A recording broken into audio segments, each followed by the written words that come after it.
Hola, hola, ¿qué tal? Mi nombre es Javier Padilla y hoy vamos a hacer un nuevo video para CITEC. El día de hoy vamos a implementar un circuito de una fuente de alimentación de 5 voltios fijo.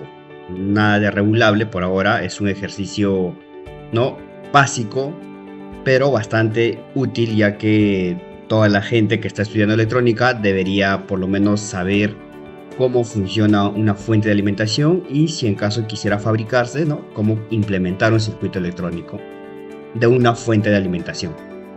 Vamos a aprender cómo implementar desde cero, ¿no? Y en realidad voy a explicarles cómo se hizo este circuito paso a paso para que ustedes también lo puedan implementar. Y de igual forma voy a colgar el material, en este caso este archivo de Proteus 9, ¿no? Para que ustedes también puedan abrir el archivo sin ningún problema.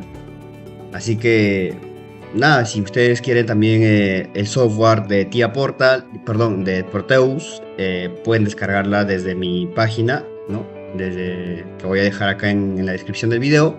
Y ahí pueden descargar el software Proteus, que es prácticamente fácil de descargar, descomprimir el archivo y al toque instalar, ¿no? Y está licenciada hasta el 2030, así que van a poder obtener ustedes también el Proteus 9.0. Dicho esto, ¿cómo se implementó este circuito? Como pueden ver, acá tenemos la fuente de alimentación, ¿no? De corriente alterna, perdón, la fuente de corriente alterna. Eso ustedes pueden buscar, ¿no? Acá en el panel del buscador. Acá, por ejemplo, colocan, ¿no? Y le sale con este nombre, le sale directamente ese contacto, esa herramienta que nos va a generar la fuente alterna, ¿no? Y luego tenemos acá un transformador, ¿no? Que hemos utilizado acá, que en este caso nos está convirtiendo de 220 voltios a 12 voltios aproximadamente, ¿ya? Normalmente me botan 9 voltios así.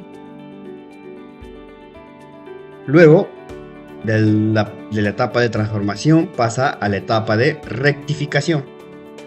Acá tenemos un puente de diodos, ¿no?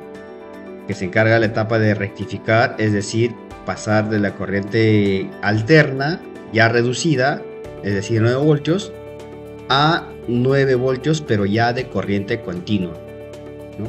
Eso es lo que hace este puente de diodos, ¿no? La maravilla de los diodos, de los semiconductores. Luego agregamos un condensador o un capacitor de 220 microfaradios que se va a encargar de filtrar, en este caso, los ruidos o el voltaje variable, ¿no? Si se dan cuenta, acá el voltaje ya tenemos en corriente continua, pero todavía tenemos un par de oscilaciones, pulsaciones, por así decirlo. No es estable y justamente el condensador se encarga de hacer que ese voltaje de corriente continua sea estable, que es lo que nosotros necesitamos para que podamos energizar nuestros circuitos electrónicos. Luego colocamos un regulador 7805, en este caso, que va a regular esos 9 voltios a 5 voltios fijo. ¿Ok?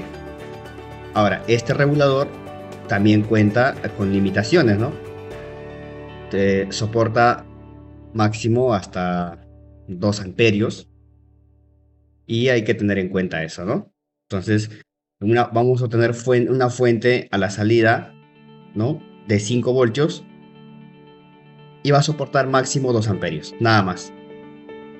No te puede dar más amperaje. Listo, entonces vamos a ver el funcionamiento y las configuraciones que se hizo, ¿no? Por ejemplo, si yo hago doble clic acá, he colocado 311. ¿Por qué 311 de amplitud? Amplitud es el voltaje total, ¿no? Entonces, si se dan cuenta, el voltaje real es 311 pico a pico. Es decir, el voltaje eficaz. Pero los multímetros y lo que normalmente no, todos nuestros instrumentos de medición acá, al menos en Perú, son de 220 voltios, ¿no? Estándar, alterna. Pero los multímetros miden no el voltaje eficaz, sino el voltaje promedio. Por eso es que nosotros colocamos acá 311, porque dándole este valor nos va a dar el multímetro 220 voltios, ¿no? De voltaje promedio, no de voltaje pico a pico. Por eso es que se coloca ese valor. Y en la etapa de transformación se configuró con con este factor de conversión para obtener 9 voltios aproximadamente. Este valor varía de acuerdo a el voltaje que en este caso que quieras comprar, el transformador que quieras comprar. Normalmente en el mercado existen transformadores que convierten, ¿no? Que transforman de 220 a 5 voltios, a 12 voltios, a 24 voltios. Y en base a eso vas a ¿no? Eso para poder simular nosotros hacemos un factor de conversión acá, ¿no?